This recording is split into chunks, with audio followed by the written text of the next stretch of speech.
नमस्ते मित्रांनो, लग्नाची बेडी या मालिकेच्या होणाऱ्या पुढील भागामध्ये आपल्याला असं पाहायला मिळणार आहे की इकडे सिंधू ही शंकराच्या मंदिरामध्ये बसलेली असते। ती पूर्णपणे हरलेली असते आणि ती शंकराकडे बघत असं म्हणते की मी हारले देवा, आता मी काहीच करू शकत नाही।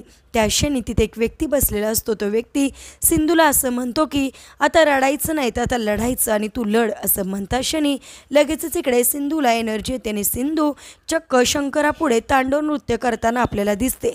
सिंधू तांडव नृत्य करून झाल्यावर लगेच सिंधूच्या मागे तिला रत्नकार पारखी कुटुंब घ्यायला आलेले पाहायला मिळते आणि आता रत्नपारखी कुटुंब तिला घेऊन घरी येते। घरी आल्यानंतर समोर लगेचच मधू येते।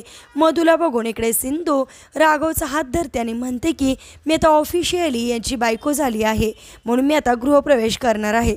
त्या क्षणी मधू म्हणते की काही झालं तरी मी तुला या घराची सून म्हणून स्वीकारणार नाही, मी तुझा गृहप्रवेश होऊ देणार नाही। त्या क्षणी लगेचच इकडे सिंधू हातामध्ये असणाऱ्या गोट्या खाली फेकते आणि तिला मागे वळून म्हणते सुंदरी। सुंदरी मागे वळून बघते, म्हणजेच मध्ये मागे वळून बघते आणि त्या गोट्यांवरून पाय घसरून पडते। तर इकडे लगेचच सिंधू राघवचा हात धरून गृहप्रवेश करते आणि म्हणते बघ सिंदुरी, झाला ना आपला गृहप्रवेश, असं म्हणून मधू बरंच पलटवार करताना आपल्याला दिसते। आता त्यानंतर सावीला शुद्ध येणार आणि कशा प्रकारे सावी आता मधूचा घाणेरडा चेहरा रत्नपारखी कुटुंबासमोर आणणार आणि मधूला बेड्या ठोकणारे पाहणे सुद्धा इंटरेस्टिंग आहे। असेच मालिकेच्या पुढील अपडेटसाठी तुम्ही आपल्या रंजक मराठी चॅनलला नक्की सबस्क्राईब करा। थँक्यू।